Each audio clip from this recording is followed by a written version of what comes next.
ये जो वीडियो है ऑल अबाउट टूल्स के रिलेटेड है, जिसके अंदर मैं आपको थोड़ा बहुत फिग्मा के टूल्स के बारे में बताऊंगा। इससे जो पहले का वीडियो था वो मैंने आप फिग्मा के कैनवास के बारे में पूरा बताया था, फिग्मा के फ्रेम के बारे में बताया, टूल्स को हम कैसे यूज कर सकते हैं। तो सबसे पहले हम यहाँ से अभी एक नया फ्रेम ले लेंगे।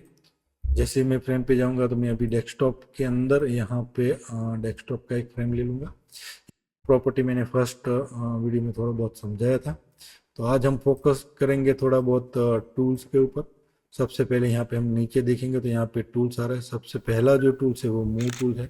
Second hand tool, suppose frame नहीं है, अगर आपका कैनवास नहीं मिले तो आप सिर्फ इसके मास्टर एरिया को भी आप मूव कर सकते हैं। अगर आपके पास यहाँ पे फ्रेम्स है, अगर आपने यहाँ पे सपोज एक फ्रेम लेके रखा हुआ है तो भी आप यहाँ पे इस फ्रेम को भी आप मूव कर सकते हैं। ठीक है, ये हैंड टूल का यूज है, एच है, और मूव टूल का जो शॉर्टकट है वो वी है। सो यहाँ से हम ये मूव टूल से मैं इसको क्लिक एंड ड्रैग करके सिलेक्ट कर सकता हूँ, या तो फिर सिंपल क्लिक करूँ तो भी मैं इसको सिलेक्ट कर सकता हूँ। ठीक है, इसका सिंपल इसका यूज जो है वो मूव करना है, सिलेक्ट करना है। ठीक है, साइज इंक्रीज करना हो, डिक्रीज करना हो, स्केलिंग करना हो, टूल से कर सकते हैं। ये वाला जो टूल है मूव टूल, उससे आप कर सकते हैं।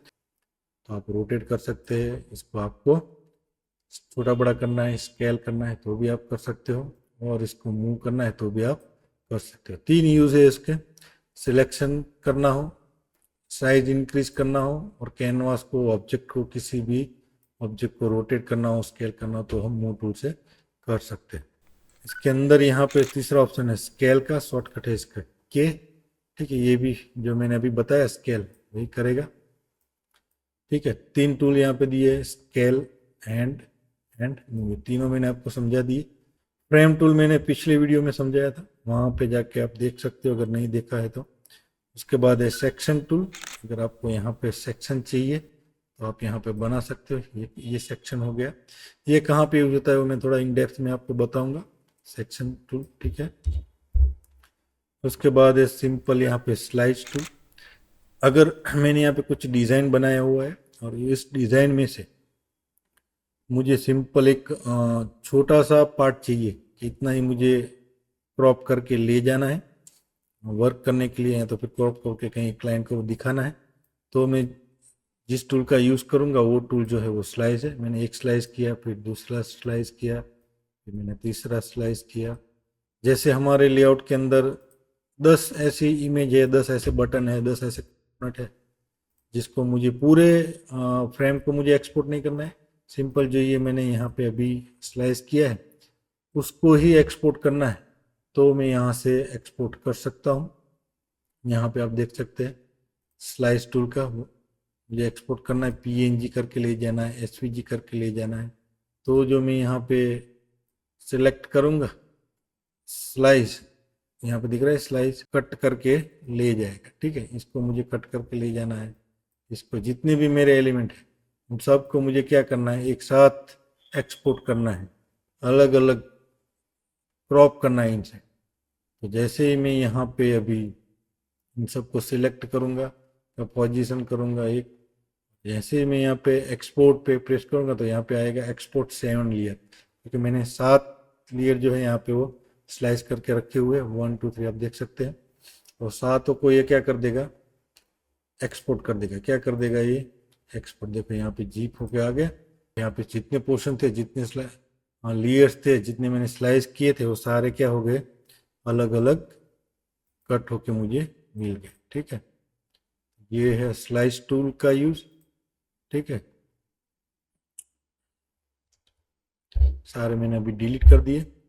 उसके बाद ये बहुत ही सिंपल टूल्स यहाँ पे दिए गए, रेक्टेंगल है, सिंपल आपको पता है रेक्टेंगल बनाना हो।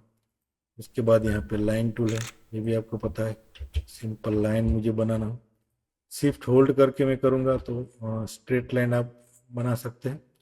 उसके बाद है ये एरो टूल, ये भी आपको पता है, सिंपल अगर आपको एरो डिफाइन करना है। उसके बाद यहाँ पे है एलिप्स टूल, सिंपल ये एलिप्स ड्रॉ करना है। उसके बाद है यहाँ पे पॉलीगॉन टूल। उसके बाद है यहाँ पे स्टार टूल। उसके बाद है यहाँ पे इमेज एंड वीडियो, अगर आपको इमेज ला के रखना है, वीडियो ला के रखना है तो आप यहाँ पे ला के रख सकते हैं डायरेक्ट। अगर वीडियो है तो आप वीडियो भी रख सकते हैं डिज़ाइन में, इमेज है तो आप इमेज भी रख सकते हैं। अभी जितने टूल्स मैंने आपको बताए उन सब टूल्स में अगर आप देखेंगे तो यहाँ पे एक डॉट आ रहा है, इसमें भी एक डॉट आ रहा है, यहाँ पे डॉट आ रहा है, यहाँ पे 4 डॉट आ रहे हैं, यहाँ पे ये एक डॉट आ रहा है, ठीक है, यहाँ पे एक डॉट आ रहा है। तो डॉट का मतलब क्या है? डॉट का मतलब ये है कि आप उस डॉट को पकड़ के आप ऑब्जेक्ट का साइज बड़ा छोटा कर सकते हैं, ऑब्जेक्ट का विड्थ बढ़ा सकते हैं, कम कर सकते हैं, उसको रोटेट करना हो, उसको मूव करना हो, कट करना हो। जैसे यहाँ पे है तो इसका मुझे क्या करना है, राउंड करना है, यहाँ इस साइड से मुझे राउंड करना है, कट करना है, साइड बढ़ाना है तो भी आप बढ़ा सकते हैं, कॉर्नर राउंड करना है तो भी आप कर सकते हैं। इसमें भी आप देखेंगे तो स्टार तो फर्स्ट ऑफ यहाँ पे इसका साइज इंक्रीज करना है, रेडियस राउंड कॉर्नर करना है, साइज बढ़ाना है। ये डॉट मीन्स आप इसमें आप मॉडिफाई कर सकते हैं। यहाँ पे आप रेक्टेंगल में जाएंगे तो कॉर्नर को मुझे क्या करना है, राउंड करना है, शार्प कॉर्नर को मुझे राउंड में करना है। डॉट मीन्स आप उसको मॉडिफाई कर सकते हैं। ऑल्टर प्रेस करूंगा तो मैं इंडिविजुअल एक एक कॉर्नर जो है उसको मैं यहाँ पे राउंड में कर सकता हूँ। क्या प्रेस करेंगे? ऑल्ट प्रेस करेंगे, ठीक है। यहाँ पे भी अगर मुझे ऑल्ट प्रेस करके इसको राउंड कॉर्नर करना है तो मैं कर सकता हूँ। साइज बड़ा छोटा करना है, साइज बढ़ाना है, कम करना है, ये सब कुछ आप कहाँ से कर सकते हैं? डॉट से भी कर सकते हैं। अगर आपको डॉट का यूज नहीं करना है तो यहाँ पे इसका प्रॉपर्टी आ जाएगा। इस प्रॉपर्टी में भी आपको यहाँ पे ऑपेसिटी कितना रखना है, इसको ऑपेसिटी कम करना है, स्लोप ज़्यादा करना है तो आप कर सकते हैं, ठीक है। कॉर्नर का रेडियस बढ़ाना है आपको तो भी आप यहाँ से बढ़ा सकते हैं। यहाँ पे अगर आप प्रॉपर्टी में जाएंगे, हाँ, लेआउट का विड्थ बढ़ाना है, इसका हाइट बढ़ाना है, इसको आपको रोटेट करना है, ठीक है, वो भी आप कर सकते हैं। एक्स वाई पोजीशन चेंज करनी है, ठीक है। अलाइनमेंट आपको चेंज करना है। अभी जो अलाइनमेंट हो रहा है वो इस फ्रेम के रिलेटेड हो रहा है। अगर मैं दो ऑब्जेक्ट सिलेक्ट करूंगा यहाँ पे तो दो ऑब्जेक्ट का वो अलाइनमेंट करेगा। 3 ऑब्जेक्ट अभी मेरे सिलेक्ट है तो वो तीनों का करेगा। अगर आपका 3 ऑब्जेक्ट सिलेक्ट नहीं है, सिंपल आपका 1 ऑब्जेक्ट सिलेक्ट है, तो वो पूरा जो उसका सिलेक्शन रहेगा, उसका जो पेरेंट्स रहेगा वो कौन हो जाएगा? फ्रेम्स हो जाएगा, ठीक है। अगर आपने इंडिविजुअली फ्रेम्स के साथ अलाइन करना है तो आप सिंपल 1 ऑब्जेक्ट को सिलेक्ट कीजिए। अगर आपको 2 ऑब्जेक्ट को अलाइन करना है, इन दोनों को मुझे अलाइन करना है तो दोनों को आप सिलेक्ट करेंगे तो भी अलाइन हो जाएगा। एक्स वाई पोजीशन है, रोटेशन कर सकते हैं, हाइट विड्थ बढ़ा सकते हैं, ऑपेसिटी आप कम ज़्यादा कर सकते हैं, कॉर्नर रेडियस आप डिफाइन कर सकते हैं। काउंटिंग अभी यहाँ पे 3 ट्राइंगल है तो 3 आ रहा है, अभी मुझे यहाँ पे बढ़ाना है तो आप यहाँ से भी इसको बढ़ा सकते हैं, ठीक है। उसके बाद कलर मुझे इसका चेंज करना है तो आप कलर चेंज कर सकते हैं। यहाँ पे बहुत सारे ऑप्शन दिए हैं, कलर चेंज करना हो और ग्रेडियंट करना हो, लीनियर करना हो, रेडियल करना हो, धीरे धीरे मैं आपको सब डिफाइन करूँगा, बताऊँगा।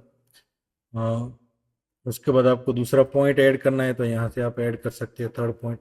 और उसमें अगर आपको कोई कलर चेंज करना है तो भी आप यहाँ पे सिंपल क्लिक करके कलर चेंज कर सकते हैं, ठीक है। लीनियर, रेडियल, इमेज भी आपको इसके अंदर रखना है तो भी आप रख सकते हो। फिल करना हो, फिट करना हो, क्रॉप करना हो, इमेज लाना हो, ट्रांसपेरेंट अगर आपको रखना है तो ट्रांसपेरेंट रख सकते हो। आपको यहाँ पे अपलोड फ्रॉम कंप्यूटर इमेज इसमें ऐड करनी है तो आप इमेज भी ऐड कर सकते हो। इमेज में आपको कुछ एक्सपोजर चेंज करना है, डार्क करना है, लाइट करना है तो भी आप यहाँ से कर सकते हो। बढ़ानी है, कम करनी है भी आप कर सकते हो। तो ये वीडियो बहुत ही लंबा हो रहा है तो यहाँ तक हम आप रखते हैं। मैंने आपको यहाँ पे अभी ये 2-3 टूल्स जो है वो सिखाए, फ्रेम टूल, स्लाइस टूल, ठीक है। अपना फिर ये मैंने रेक्टेंगल लाइन सब बताए। पेन टूल, टेक्स्ट टूल और कमेंट टूल हम बाद में रखते हैं 3, ठीक है, वो मैं इन डेप्थ में बताऊंगा। तो मिलते हैं नेक्स्ट वीडियो में।